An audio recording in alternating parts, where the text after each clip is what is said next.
Thank you, Mr. Chair.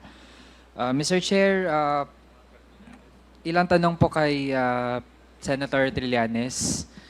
Mr. Chair, ang claim po kasi niya ay yung mga pinesend po kanina ay galing sa drug money, yung mga pumasok dun sa accounts ng dating Pangulo. Mr. Chair, gusto nating maklarify kung ano po ang batayan para masabi na drug money yung source talaga ng mga pinesent na mga accounts, Senator Trillanes. Sinabi niya yan, sir? Mr. Chair, I'm addressing my question to Senator Yes, Trillanes. because kung sinabi niyan, I'll file charges against him. Mr. Chair, may we hear from Senator Trillanes? Senator Trillanes.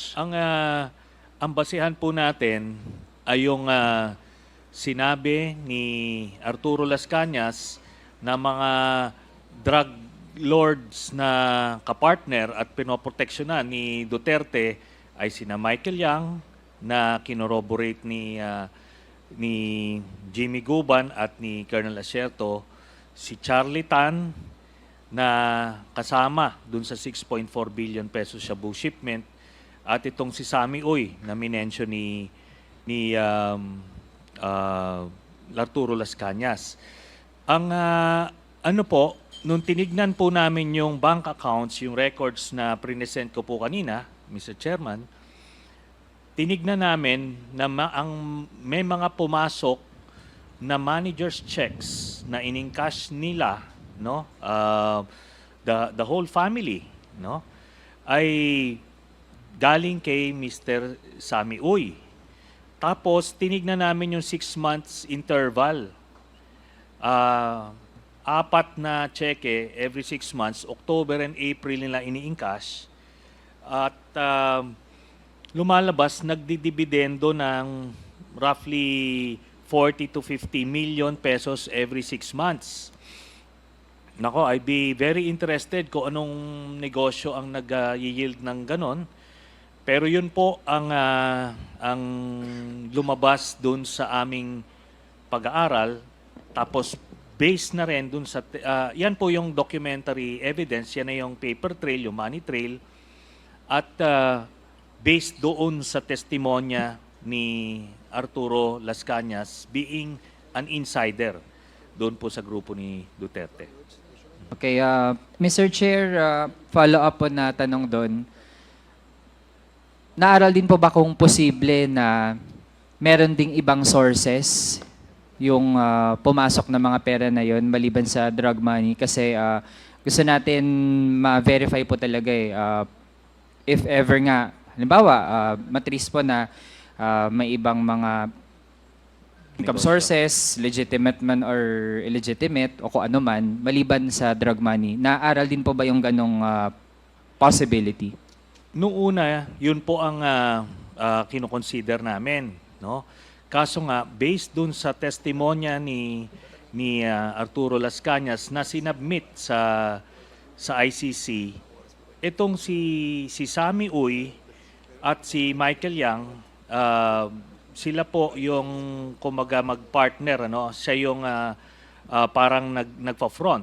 Tapos tinignan namin yung mga negosyo nito ni Sammy Uy, hindi siya pwedeng mag-yield ng ganong dividendo na 40 to 50 million every 6 months na dinidistribute. Yung pa lang yung nakita natin doon sa paper trail.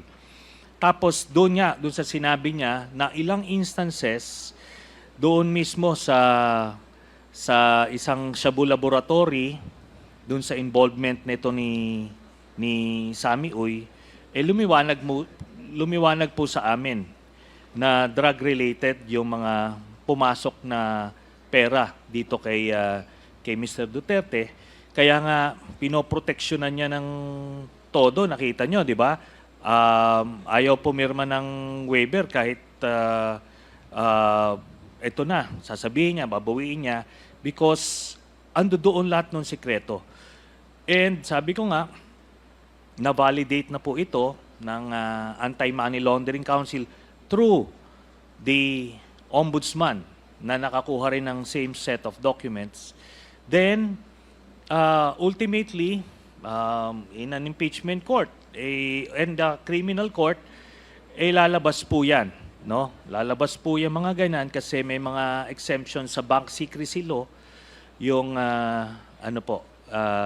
itong criminal investigations sa korte. Yun po, Mr. Chairman. Thank you, Mr. Chair. I respond. Mr. Chair, I have Alam mo, other it's questions. Taking eternity Gusto ko for, munang i-address Sandali lang. dire-diretso kay 1 minute Senator suspension. Trillanes. Tamaan eh. Mr. Chair, if the committee would like to hear first from the former president, I would indulge in that. Ano, bawal yan to reveal a bank account, even piso lang yan, or 1 billion. Ano mo ba yan? You make it public here. Hindi mo ba alam that I could charge you for that alone? That single statement, I can send you to prison. I guarantee you. Hindi mo ba alam yan?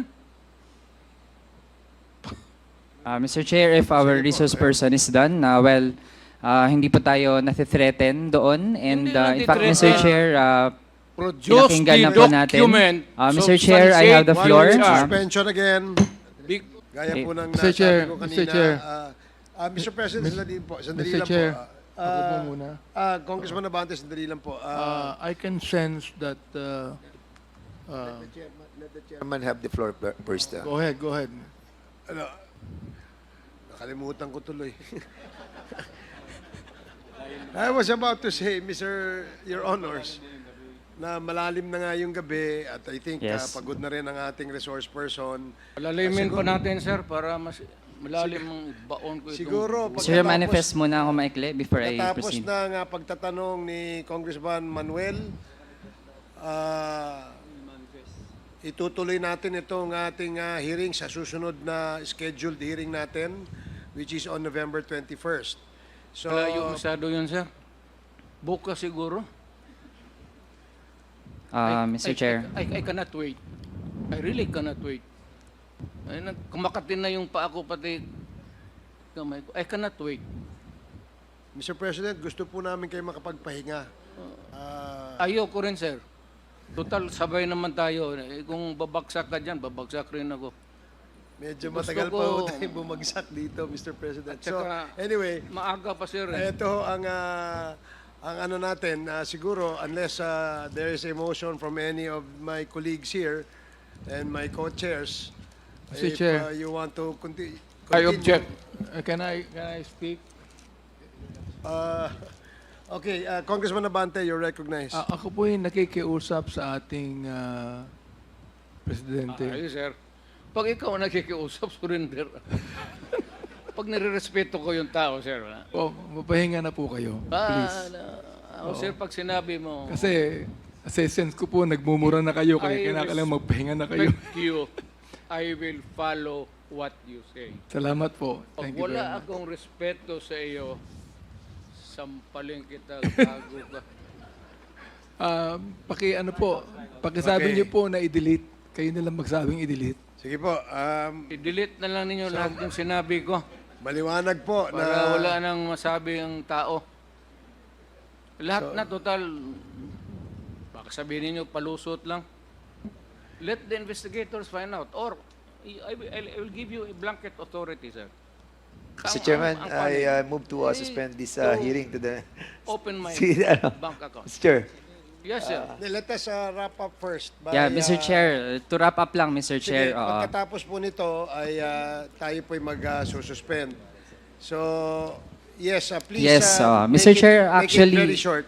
Yes, actually, Mr. Chair, marami pa akong mga tanong. Tapos nasabi nga rin naman po kanina, pwedeng hanggang 2 a.m., 5 a.m. tayo. Bakit ba yung kamay mo Actually, Mr. nagsasayaw? Chair, ako, kaya din naman natin yan. Lalo na nung mga budget hearing, araw-araw ganun yung mode natin. Kaso lang, Mr. Chair, based sa sitwasyon po ng ating resource person, kahit na actually ay bibigyan ko rin naman siya ng panahon para makapagsalita. Gusto ko lang na ma-establish muna yung mga punto natin through our questions sa ibang mga resource person kasi po hindi lang naman po ang dating Pangulo ang ating resource person pero parang siya nagsasayaw po yung kasi kamay yung mo. nagmamadali, Mr. Chair, at tingin po natin hindi na conducive to the point na tinithreaten po tayo, pananampal, pagmumura. Kaya tingin natin, Mr. Chair, kung ganito ang magiging conduct ng resource person natin, Tumahimik ka na, mainam umuwi ka nga, na. Mr. Chair, din muna talaga. At hindi po natin tinatanggap yung bluff niya na kaya niya magstay hanggang umaga. So, I'm actually willing, Mr. Chair, if the committee would want, I can pause with my questions and I'll let the committee decide, Mr. Chair. Hindi, we continue. Huwag ka namang madali.